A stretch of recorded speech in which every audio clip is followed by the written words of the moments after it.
explore how to change settings in Classpad.net. There are actually two different ways to change settings. You can change settings on the whole paper, which is the document that you're creating, which can have several components.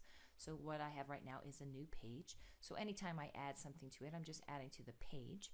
So I can have page settings and then everything I add to it. So I might add geometry or statistics. Each one of those stickies can also have its individual settings changed. So there's lots of ways for you to just personalize and customize your settings. So let's just look at the overall paper. So the paper is something I'm creating where I might be adding several components. I'm going to look for the three dots. That always means there's more. And so this three dots up here in the right hand corner of the whole page pertains to the whole page. So this paper right now, I could look at the math settings and determine, how I want my numbers to appear, 1 decimal, 2 decimal, those types of things, what kind of angles I want, radians, degree. I can determine whether I want my solutions to come in decimal form or standard form, those types of things. So this is for the overall paper in general. Okay, so we're just going to hit OK. We're okay with that. You can also change the description of the page. So this description and the tag, these are all related to when you're sharing the paper, what are people going to see? So a description is a nice way to summarize what's on the paper. Tags are a nice way to identify for people to find it, students to find it, those types of things. So if you're doing a geometry activity, you might tag it with geometry. You might tag it with perpendicular lines, whatever it is you're discussing. Paper language, you can change your paper to several different languages. So that's another way to alter your paper, what people see when you write. Sharing, that's something, each page has a different way of sharing. So you can choose to keep it private. No one else is going to see it except you. You can share it with a URL, and that means you can put it on a web page or send it in an email, and whoever opens it is going to be able to interact with it. Or you can publicly share it. That means you can save it on the public space, and anyone searching for, say, your tags or your content area will be able to find it. So all of that's done in this paper settings. And then you can mark favorites. So these are all the paper, overall paper, each paper you can change. These are the settings. So now when you are adding things to your paper, so you can add calculations, graphs, geometry, statistics, and sticky notes, each one of these things that you add has its own set of settings. So let's just look at it. So here's a calculating sticky. And remember, these can be moved everywhere. And you'll notice that there's those three dots again. The three dots allow you to change the settings. There's not a lot to change in calculate because you're just calculating, right? So this is going to, color is about the only thing you can change in calculate. Let's look at the graphs. I'm just clicking here. So the graph, and so notice I get my graph sticky. And here's my three dots again. That means I can change something about this specific graphing sticky. So if I put another graphing sticky on, I could change that one as well, differently if I wanted.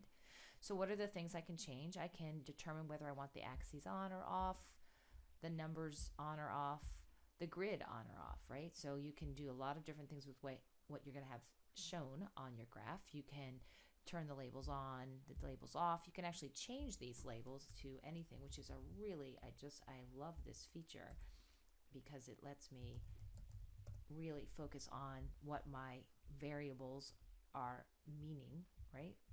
So time, distance. So again, lots of things you can change with your setting. You can let the graph automatically create the window, but then if you want specific domain and ranges, you can change them here. If you wanted to scale up a different size, 0.5, whatever, you can do that as well. You can show unions versus intersections, standard versus decimal. So lots of things just for that specific sticky. So let's look at geometry. So let's pick our geometry icon. Here's my geometry sticky. There's those three dots again. And so geometry, it has currently no axes, but because a lot of coordinate transformations are going to happen, you could add an axis. Whoops, I'm just adding in pictures here. You could add in axes, and it ends up looking very similar to our graphing icon, but remember we're in geometry now, so now we could have shapes that we're going to reflect over the coordinate grid, those types of things, so I can turn them off. And if you turn the axes on, then obviously you can change the windows and the domains and the ranges. You can change how you're going to measure things and what units are going to show, right? So centimeters, let's just say. What's the degree? Those types of things. I can auto label. That's what's happening right here. This is auto label. Every time I add something, it automatically labels it. If I turn that off, I can make something and it won't auto label. So these are the things you can do in the geometry sticky. So So let's kind of move that out of the way. There we go. And let's look at the statistics sticky. Now, statistics is a table at this point for data. So there's not a lot to change in settings, but there's those 3 dots again. I can change the color, I can lock it down.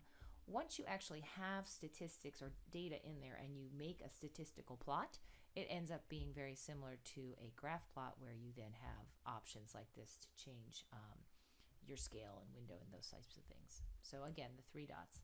And finally, let's look at the text sticky where you're going to be adding directions or answers, those types of things. There's not a lot to change right now in this. If you go to the 3 dots, basically you can just change the color at this point. Eventually we're hoping to add some more functionality here. Maybe you can lock down the text once you type it, those types of things. So right now just color, but more is to come. So basically the goal is here, every time you see those 3 dots, that's where you're going to go to change the settings, and you can change overall paper settings or individual sticky settings. So have fun.